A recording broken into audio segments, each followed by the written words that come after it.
So you've just spent what feels like a small fortune, Mm. right?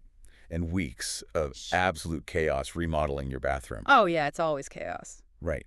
And the crew finally packs up their tools, the van pulls out of the driveway, and that new shower just looks pristine. You're just so ready to use it. Exactly. You are more than ready to wash off like weeks of construction dust. But stop right there. Because the way you treat this shower in the very first week will dictate exactly how it looks in 5 years. It really is the ultimate test of patience for a homeowner.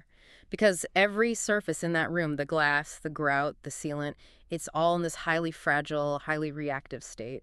And it'll never be in that state again. Yeah, which is why our mission today is to give you the ultimate post-remodel survival guide.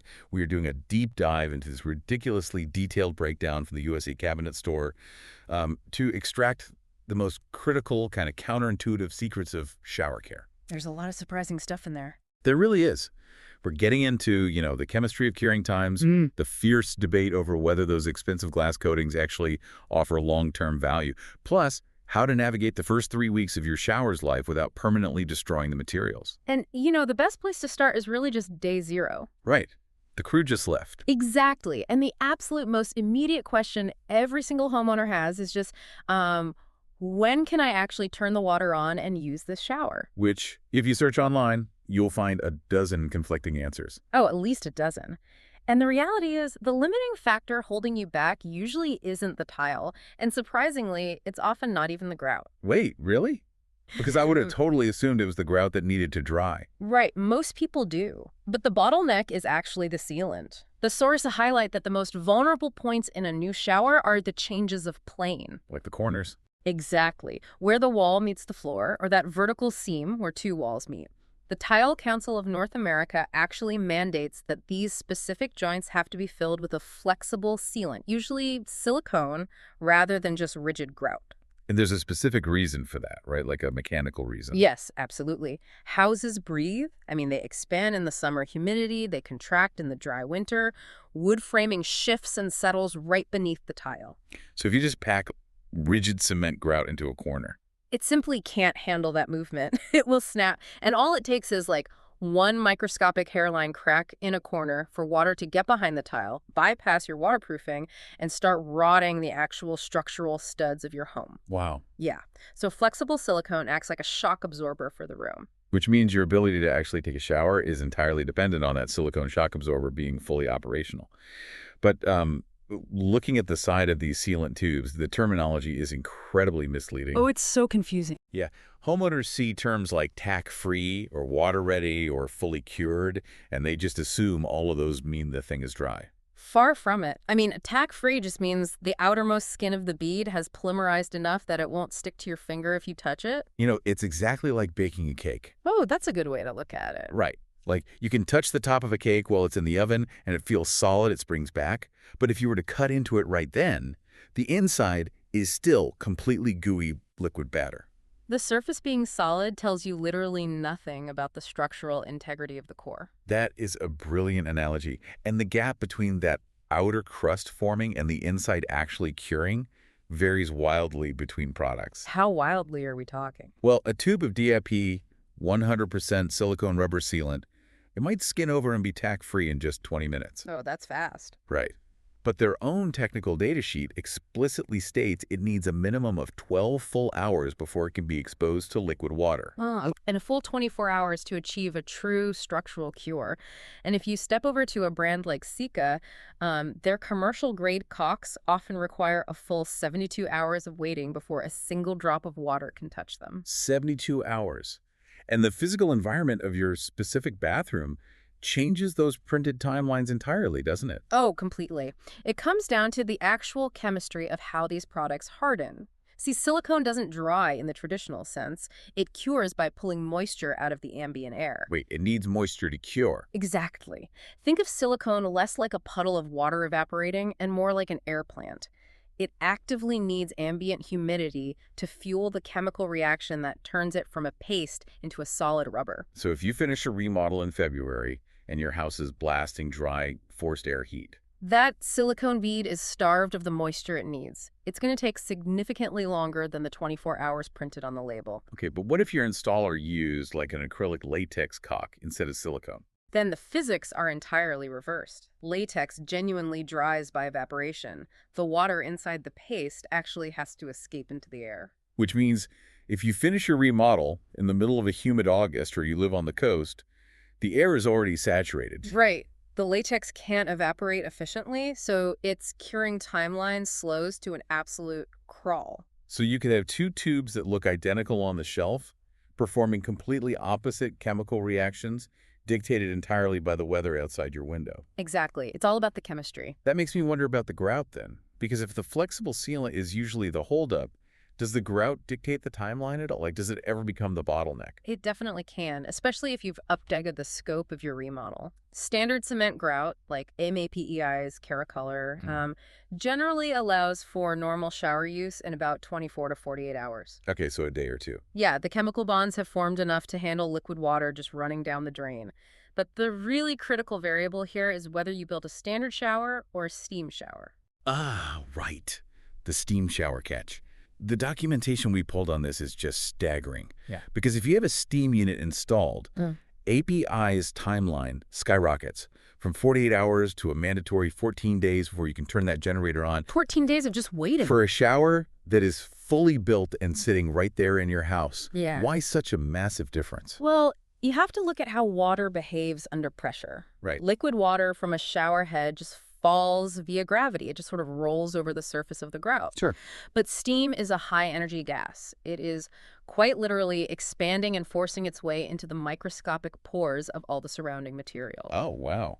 Yeah, so if those chemical cross-links inside the cement grout are not absolutely finalized, which takes weeks, not days, that pressurized vapor will penetrate the grout lines. It'll re-emulsify the unset polymers and fundamentally compromise the structural integrity of your walls. So you would essentially ruin the installation from the inside out. Okay, well, let's assume you don't have a steam shower. You wait the standard 48 hours, you finally step in for that first well-deserved shower, and you notice your brand new expensive tile looks dull. It's got this cloudy, dusty veil over it. Oh, the haze. Right, and the immediate, very human instinct is to grab a heavy-duty, hard water cleaner, or like a bottle of vinegar, and just scrub it clean. And giving into that instinct is perhaps the fastest way to permanently destroy your new investment. Permanently. Yes. You really have to step back and diagnose what you're actually looking at, because that cloudiness on day 2 is almost certainly not a hard water stain. It is grout haze. Okay, we should clearly separate those two things for the listener. Hard water scale is a biological and mineral reality, right? It's calcium and magnesium deposits left behind gradually when tap water evaporates over weeks and months. Exactly, whereas grout haze is a microscopic film of literal cement that got smeared across the face of your tile during the installation cleanup. So it's there before you even turn the water on. Right. And the sources offer a brilliant diagnostic trick for this. Take a spare, uninstalled piece of tile, from the leftover boxes in your garage. Right. Hold it directly up against the installed wall in the shower.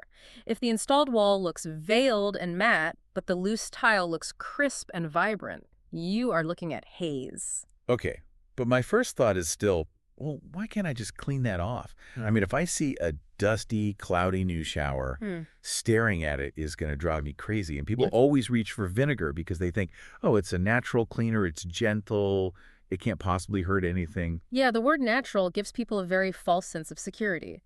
Vinegar is acetic acid. It is chemically aggressive. Really? Oh, yeah. The Tile Council of North America explicitly warns against using it here because cement-based grout is highly alkaline. So when you introduce an acid to an alkaline material, you trigger a destructive chemical reaction. The acid actively attacks and dissolves the structural binders in the cement. Wait, so you aren't just cleaning the grout, you are literally melting it out of the joints. Exactly. You are melting it. And doing this too early just exacerbates the damage. Companies that manufacture actual chemical haze removers, like custom building products, they explicitly state that their acidic formulas require the grout to cure for a strict minimum of 10 days before application. 10 days. Minimum.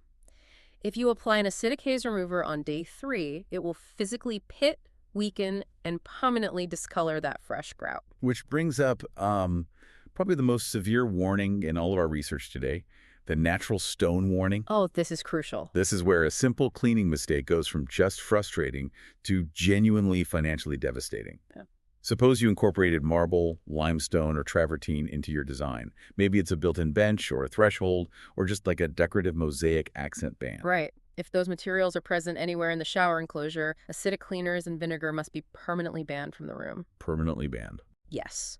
Because marble, limestone, and travertine are largely composed of calcium carbonate, and acid chemically reacts with calcium carbonate by dissolving it into water and carbon dioxide gas. It essentially eats the stone. It doesn't just stain it, it physically etches it. Exactly. Let's look at what a polish on natural stone actually is. People think it's a shiny chemical coating sprayed on top. Right, like a clear coat. But it's not. It is the raw stone itself ground so perfectly flat and smooth at a microscopic level that it reflects light like a mirror. So when acid touches that surface, it eats microscopic craters into the stone. The surface becomes this jagged landscape. Oh, wow. So light hits those craters and scatters, making the stone look dull and white. And completely ruined. You cannot wash and etch away. Because the material is literally gone.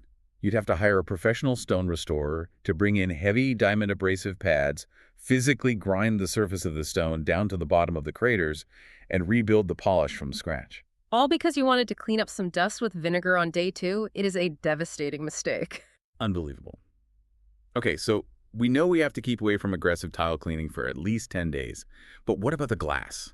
Because the glass doesn't need to cure, right? Right, the glass is different. And the sources highlight this sort of golden window between days 3 and 7 to intervene with the glass enclosure. This is the period before the glass has been repeatedly exposed to hard water minerals. And this is when they recommend applying protective coatings. Yes. But looking at this objectively, are these aftermarket coatings actually valuable? Or are they just like an expensive upsell that contractors push to make us think we'll never have to clean our bathrooms again? Well, it is a highly debated topic in the industry. Yeah. But chemically, they do offer real long-term value provided you understand their limitations. Okay, so what's the actual benefit? The primary benefit of these coatings, whether we are talking about a factory-baked application like Kohler's Clean Coat or a wipe-on aftermarket product like EnduroShield, is that they are highly hydrophobic. Meaning they change the surface tensions so water physically cannot cling to the glass. It just beads up and sheets off. Exactly. Under a microscope, standard glass is not perfectly smooth. It's full of microscopic peaks and valleys. When water sits in those valleys and evaporates, it leaves mineral deposits locked deep into the structure of the glass. Over time, that etches the glass permanently. So hydrophobic coatings fill in those microscopic valleys. Right. The mechanism of action is incredibly simple. If the water sheets off the surface and goes down the drain, it isn't on the glass to evaporate. Fewer evaporating drops means significantly fewer mineral deposits. So the chemistry is sound. It genuinely works. It does. However, the major downside is human psychology. Ah, meaning what? Well, homeowners buy the coating and treat it like a magical force field. They assume it replaces routine maintenance entirely. The sources provide a fascinating side-by-side comparison of 2 real homeowners. Right, I remember this. The first homeowner paid for the premium coating, assumed the glass would self-clean, and completely abandon any daily maintenance. And within 5 years, hard water minerals had slowly baked into the glass anyway, completely ruining it beyond the point of restoration. And the second homeowner took the exact opposite approach. Yes, the second homeowner opted out of the expensive glass coating entirely. Instead, they installed a whole home water softener to remove the heavy minerals at the source, and they religiously squeeged the plain glass after every single use. And the result? 3 years later, their untreated glass was absolutely pristine, without a single spot. You know, it sounds a lot like putting a premium ceramic wax on your car. The wax protects the clear coat, it makes the rain beat up beautifully, but you still have to wash the car. Exactly. Like if you drive through mud and let it bake in the sun for 5 years, the wax isn't going to save the paint. That is a perfect parallel. The coating is a head start, not a replacement for care. And if you do opt for coated glass, you have to heed some massive installer warnings regarding accidental damage. Like the razor blade thing. Yes, the National Glass Association issues a strict bulletin that a razor blade should never touch coated glass. Which is common practice, right? Hmm. Like installers frequently use razor blades to scrape off little accidental smudges of silicone left behind during the build. They do. And if they do that on coated glass, the steel blade will physically shave the microscopic hydrophobic layer right off the glass in that specific spot. Yikes. Yeah, and you won't even notice it when the glass is dry. But the second you take a shower, water will sheet off the rest of the door and aggressively cling to that one scraped patch, creating a permanent, highly visible defect. Delta Shower Doors also warns about chemical damage to these coatings. They specifically call out industrial solvents like acetone or naphtha, because homeowners will sometimes try to use nail polish remover to melt away those silicone smudges instead of scraping them. And solvents present a double threat here. First, they can degrade the protective glass coating. But more critically, they act as a solvent to the structural silicone itself. Wait, meaning it attacks the seals. Exactly. The smudge on the middle of the glass is made of the exact same chemical as the crucial beads sealing the corners of the enclosure. If you are spraying acetone in your shower, you risk degrading those corner joints, intentionally inviting a leak into your wall cavity. Man, navigating all of this is intense. We are juggling sealant cure times, highly reactive natural stone, hydrophobic glass coatings, and the physical threat of water pressure. It's a lot to keep track of. It really is. So to make this actionable, let's extract a master stress-free timeline from all these sources, like a 21-day phase checklist. That's a great idea. We can break it down into distinct phases. So phase 1 is the first 48 hours. Day 0, when the crew first hands over the keys, the rule is nothing wet. Right. Just a vacuum with a soft brush attachment to get the bulk dust, Yeah. and maybe a dry microfiber cloth on the glass. So I read a terrifying note in the sources about this. Wiping wet construction dust off brand new glass is essentially creating a slurry of liquid silica. Yes, exactly. You are taking microscopic rocks and grinding them into a pristine surface. You are scratching the glass on day 1, just trying to make it look clean. It's so bad. So moving to the 24 to 48 hour mark, assuming you have standard cement grout and the silicone has hit its initial water-ready threshold, this is the milestone where you can finally take that first shower. Okay, then we enter the first week.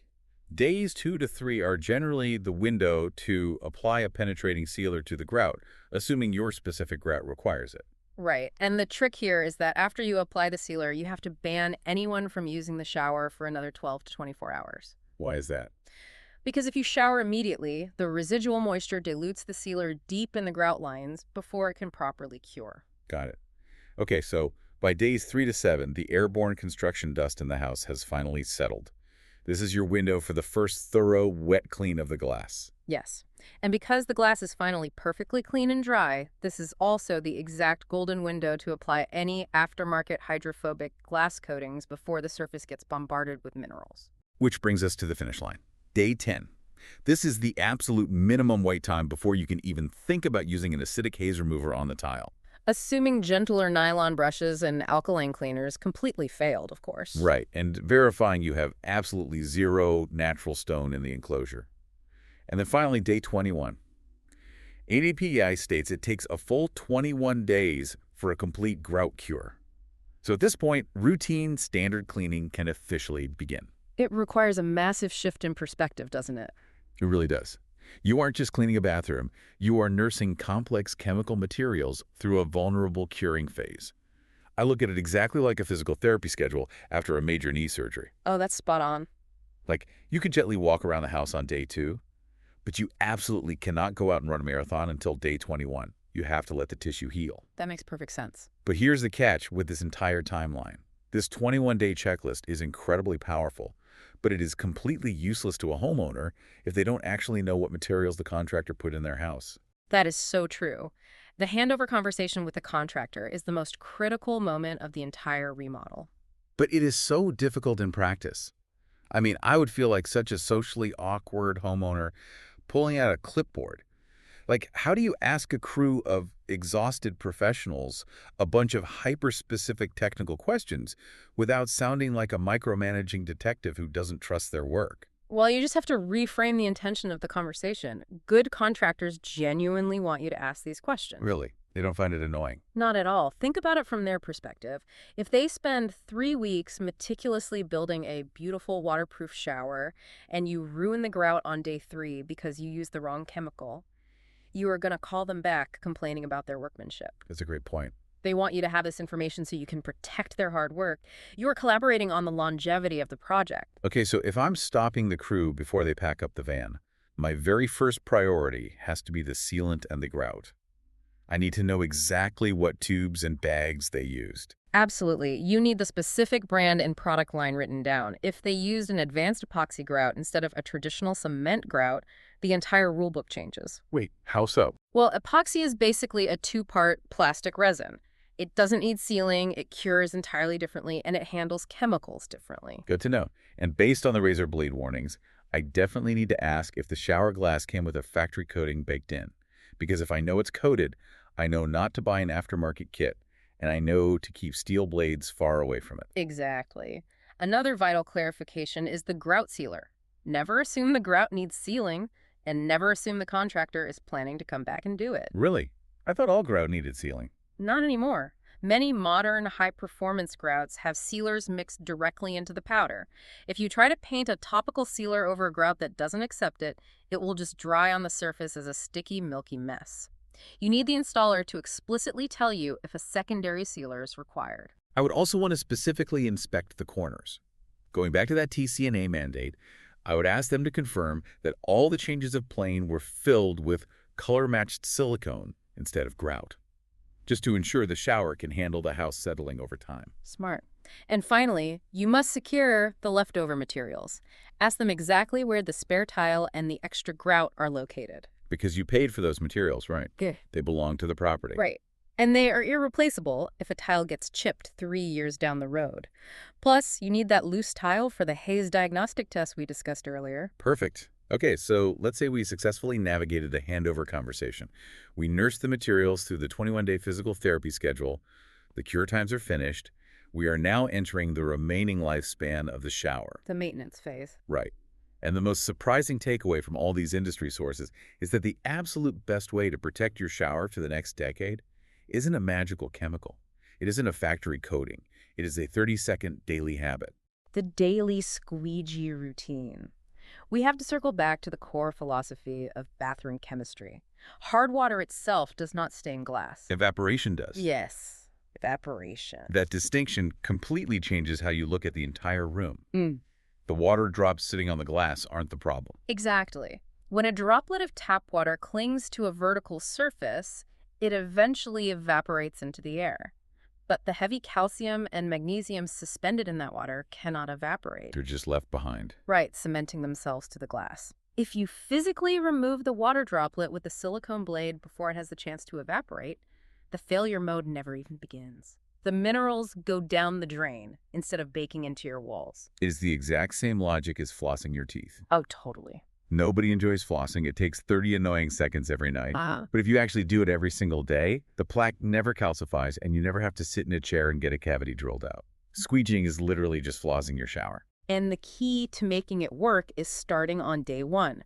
You have to build the habit before there is any psychological resistance. Because if you wait until the glass looks bad a month later, it feels like a chore. Exactly. If you start on day one when the glass is perfect, you are just maintaining perfection. Keep a squeegee in the shower and just pull the water from top to bottom before you grab your towel. The sources also emphasize air circulation, leaving the shower door wide open and letting the bathroom exhaust fan run for a full 20 minutes after you step out. Getting the ambient, humid moisture completely out of the room is just as critical as wiping down the glass. Wow. And then there's the drains. Oh, yes. Let's take it one step further into an area homeowners completely ignore. The metal drains. Specifically, the modern linear drains that are so popular right now. They look so sleek. They do, but they hide a massive amount of buildup. Schluter, one of the premier manufacturers of these waterproofing systems, specifically warns that you must lift the metal drain grate out of the floor once a month and clean the plastic housing underneath it. Oh, gross. Yeah. Soap scum, hair, and biological material get trapped in that dark, wet trench. They note that ignoring this hidden housing is the exact reason why beautiful, expensive showers develop a terrible, swampy smell around year 3. Year 3 shower smell. That is haunting. Lift the grate, clean the trench. Good to know. Highly recommend it. So, stepping back and looking at this entire post-remodel landscape, The true secret to a successful bathroom renovation isn't the ridiculously expensive Italian porcelain tile you picked out. Yeah. It isn't the brushed brass fixtures. It's respecting the underlying chemistry of the curing process. Yes. It's understanding the physics of evaporation to protect the glass. And it's communicating clearly and strictly with your installer before they leave the job site. Because information is only valuable when it is applied. You can spend $30,000 on premium building materials, but if you fight the chemistry of how those materials harden and react, you are actively destroying your own investment. Which leaves us with a final thought for you to mull over today. I want you to go into your bathroom right now, open the cabinet under your sink, and actually look at the cleaning products sitting in there. Read the chemical labels. Oh, that's a scary exercise. It is. How many of those heavy-duty bathroom cleaners are secretly highly acidic or aggressively alkaline? If a single stray drop of the wrong cleaner can permanently etch natural stone, dissolve your brand new grout joints, and strip the hydrophobic coating right off your glass. It makes you reconsider everything. It does. Maybe the real very first step of a bathroom remodel should be throwing away all your old cleaning supplies and starting entirely fresh. Remember, the way you treat this shower in the very first week will dictate exactly how it looks in 5 years. You've survived the remodel. Now let it cure.